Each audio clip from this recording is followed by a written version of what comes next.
Assalamualaikum warahmatullahi wabarakatuh. Tidak ada yang tidak mengenal surga. Semua agama meyakini adanya surga, termasuk dalam agama Islam itu sendiri. Dalam semua agama, surga diartikan sebagai tempat paling indah yang dikhususkan oleh Tuhan untuk mereka yang taat dalam menjalankan agama dan ibadahnya. Maka dalam Islam jugalah demikian. Surga tercipta hanyalah dikhususkan Allah untuk setiap hamba soleh yang selalu taat dan patuh kepada agama dan taat kepada perintah Allah, menjalankan segala kehidupan agama dalam setiap keadaannya. Bagi mereka inilah surga menjadi tempat akhir mereka untuk menjalani hidup kekal dalam setiap kenikmatan dan keindahan yang tersedia di dalamnya. Tidak ada kenikmatan dan keindahan yang tak tertara selain daripada surga, yaitu sebuah tempat yang tidak pernah dilihat oleh mata, tidak pernah terdengar oleh telinga, dan tidak pernah diraba oleh setiap tangan. Demikianlah yang pernah dikatakan oleh baginda Muhammad SAW.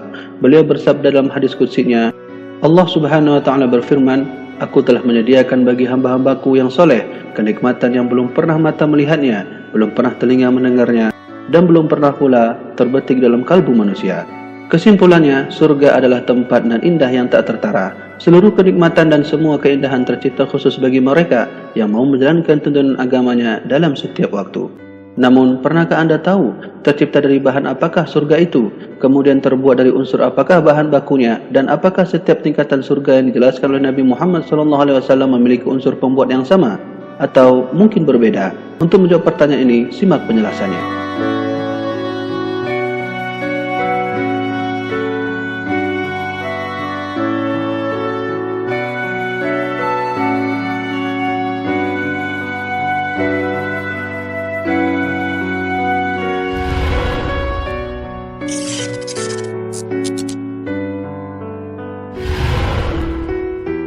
Tidak ada yang tahu persis kapasitas sesungguhnya dari bahan apakah tercipta dan terbuatnya surga itu, melainkan Allah Subhanahu wa taala. Namun dari beberapa indikasi penjelasan hadis Rasulullah SAW dan juga datang dari beberapa pendapat para sahabat Nabi dan mufassirin, maka dapatlah kita temukan bukti keterangan ini dalam beberapa pendapat mereka. Salah satu kitab yang menjelaskan keadaan ini adalah berasal dari kitab yang bernama Kashful Ghaibiyah, buah karya yang ditulis oleh ulama besar Ahlussunnah wal Jamaah yang bernama Syekh Zainal Abidin bin Muhammad Al-Fatani. Dalam kitabnya, beliau mengumpulkan keterangan ini dan beberapa pendapat para ulama sebagai berikut. Pertama, surga Darul Jalal. Surga ini terbuat dari mutiara yang putih. Surga ini diciptakan untuk mereka yang selalu bertaubat kepada Allah Subhanahu wa taala. Menurut riwayat lain, nama surga ini juga disebut sebagai Darul Janan. Kedua, surga Darussalam. Surga ini terbuat dari yakut yang merah. Surga ini diciptakan untuk mereka yang selalu sabar terhadap Allah Subhanahu wa taala. Ketiga, surga Jannatul Ma'wa. Surga ini terbuat daripada batu zarbajat yang hijau. Surga ini diciptakan untuk mereka yang selalu takut kepada Allah Subhanahu wa taala. 4. Surga Jannatul Khuldi. Surga Khuldi terbuat dari bahan batu marjan yang merah dan yang berwarna kuning. Surga ini diciptakan untuk mereka yang selalu bertakwa kepada Allah Subhanahu wa taala. Kelima, surga Jannatul Na'im. Surga ini terbuat dari perak yang berwarna putih. Surga ini diciptakan untuk mereka yang selalu menolong agama Allah Subhanahu wa taala. 6. Surga Firdaus.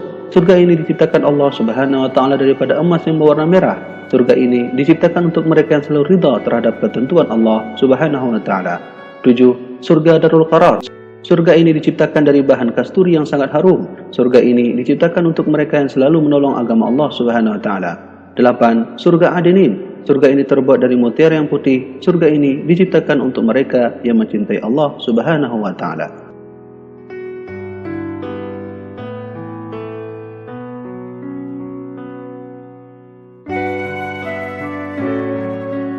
Semua penjelasan dari 8 tingkatan surga di atas memiliki beberapa perbedaan pendapat para ulama. Sebagian di antara mereka mengatakan bahwa di antara 8 surga di atas juga terdapat nama surga seperti Maq'adus Sidqi, Darul Muqamah, Maqamul Amin, dan surga Qadamas Sidqi. Dari perbedaan ini, mereka menyetujui bahwa jumlah surga adalah 8, walau ada sebahagian mereka berpendapat 9 tingkatan surga. Inilah bahan-bahan terciptanya surga yang Allah buat. Tentunya, semua kepengetahuan gaib ini tidak diketahui oleh siapapun melainkan Allah Subhanahu wa taala. Dialah yang mengetahui segala-galanya, baik yang nampak ataupun yang tidak nampak. Semoga kita termasuk penghuni dari salah satu golongan dari 8 tingkat surga yang telah dijelaskan oleh Nabi Muhammad SAW.